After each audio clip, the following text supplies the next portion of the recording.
আমি বিশেষ করে 3 দিন 4 দিন আম্মু তুমি কথা বলিও না, আমি বলি একটু। আমি 4 দিন ঘরের বাইরে ছিলাম। তো এর মধ্যে আমার ঘরে অনেক কিছু হয়ে গেছে। যে উল্লেখযোগ্য যে সবচেয়ে বিষয়টা সেটা হচ্ছে আমার চীনা হাঁস যেগুলা ছিল সবগুলা আমার ওয়াইফ নিজেই বিক্রি করে দিছে আমাকে না জানাই না বলে।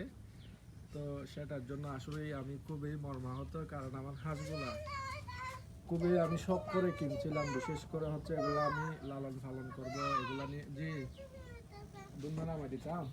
আচ্ছা আমি আমার মেয়েটাকে দুলনাতে নামাই দিই, ঠিক আছে? গ্রামের মেয়ে তো এরা চিড়ির বিড়ির করতে না হলে এদের থেকে ভালো লাগে না। তো যেটা বলতেছিলাম, তা এদিকে আসেন, আপনাদেরকে আমার খাবারটা দেখাই। আসেন এদিকে আসেন।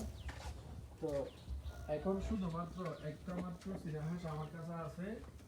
ওই চীনা হাঁসটা হচ্ছে ওই জায়গায় আপনার কোথায় বসছে, উমে বসছে, ঠিক আছে? ওই চীনা হাঁসটা আছে শুধুমাত্র।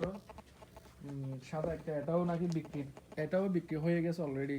দেখেন ডিমগুলা দেখেন, ডিম কোথায় ও কোথায়, উমে বসছে, ঠিক আছে? ডিম কোথায় ও কোথায়, কোনো কিনাই হুঁশ নাই। তো এরপরেও ইনশাল্লাহ আমার এখন আমি বিশেষ করে কাজ করতেছি হচ্ছে মুরগি নিয়ে। এদিকে আসো, এই যে দেখেন এদিকে আরেকটা মুরগি কি আছে, উমে আছে। হ্যাঁ, এদিকে আরেকটা মুরগি উমে আছে, ওটা উমে বসছে, ঠিক আছে? এগুলো অন্ধকারে দেখা যাচ্ছে না, সমস্যা নাই। এখানে আরেকটা এবার কি হয়েছে ডিম টুককে দুয়ার হতো না। আচ্ছা এটা নিয়ে আমার সুন্দর একটা পরিকল্পনা আছে।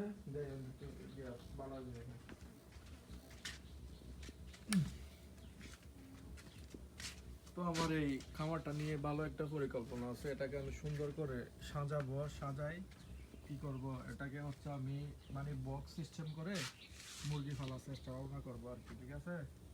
তো আপনারা একটু জানাবেন কেমনে কি করলে ভালো হবে, কেমনে মানে কাজটা করতে পারবো, কেমনে করলে ভালো হবে। আপনারা যারা কামার করতেছেন, অভিজ্ঞ যারা আছেন, হ্যাঁ সবাই একটু জানাবেন।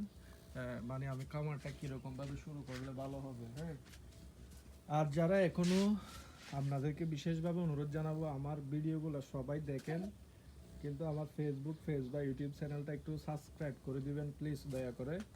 এবং ফেসবুক পেজ থেকে দেখলে সবাই একটু কি করে দিবেন, ফলো করে দিবেন, লাইক করবেন ভিডিওটা, ঠিক আছে?